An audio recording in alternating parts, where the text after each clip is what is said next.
and the material associated with them is important, not only to our overall knowledge of the solar system, but also to our ultimate survival.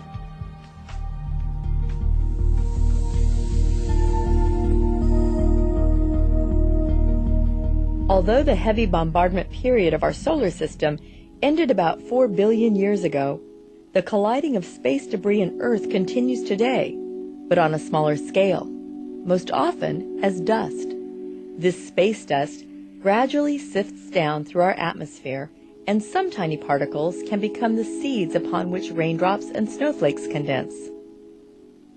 And most of that is little grains of dust, so small that obviously they're going to burn up in the atmosphere and not cause any harm on the ground.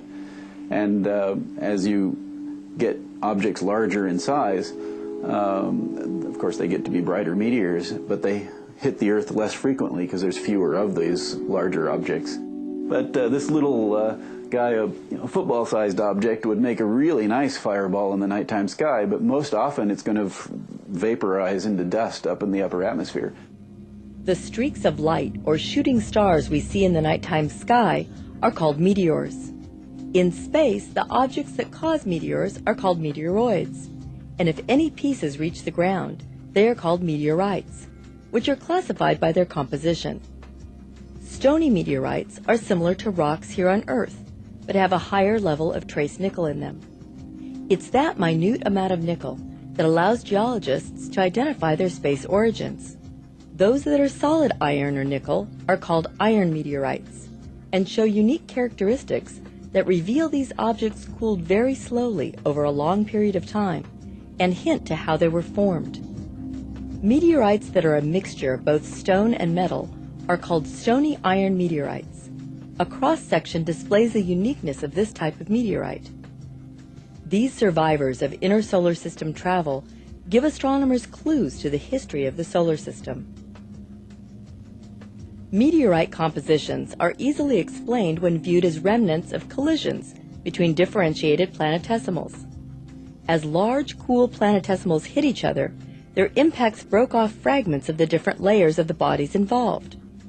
Fragments of the outer layers are the source of stony meteorites. Stony iron meteorites are from boundary layers between the mantle and the cores of the differentiated planetesimals. Iron meteorites are from the metal-rich cores. But there are meteorites that show evidence that they did not originate in differentiated planetesimals.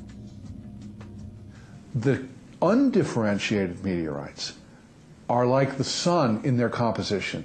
They're like the solar system original material without separation of the iron part from the stony part. So they look stony, but they're actually undifferentiated. Some of the chondrites are richer in volatile materials like water, bound to the minerals, and carbon. These are the carbonaceous chondrites. And these are the most similar to the sun in composition. Why is that? Because they haven't lost their volatile elements.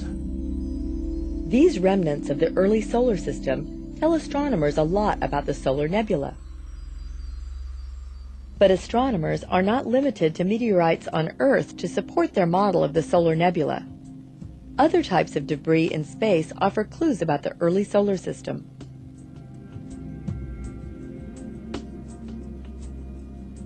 On New Year's Day, 1801, Italian astronomer Giuseppe Piazzi discovered the first known asteroid, Ceres, an object about a third the diameter of our moon.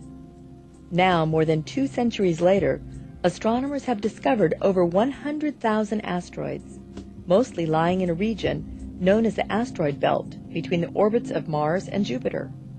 This belt of rocky objects turned out to be a geological treasure trove, holding yet more evidence supporting the solar nebula theory. But why are they there? The best ideas now of that is, in fact, it was a planet that never formed, a small planet that never formed because of the pull of Jupiter's gravity. Most of the asteroids are between the orbit of Mars and Jupiter. And Jupiter, of course, is the largest planet, has this enormous gravity field, and it would accelerate these particles, these bodies, to higher velocities, so they could never accrete, stick together. They would always just break apart. So basically a planet that never formed. What's left is the remains of a would-be planet, broken up into many thousands of pieces. Composition of an asteroid depends upon the asteroid, and they're made of rocky and or metallic substances. We know that both from the asteroids that have been examined close up by spacecraft, from spectral observations of asteroids, and also from meteorites. But asteroids are not limited to the asteroid belt. There are various populations of asteroids, and their composition varies with their location in the solar system.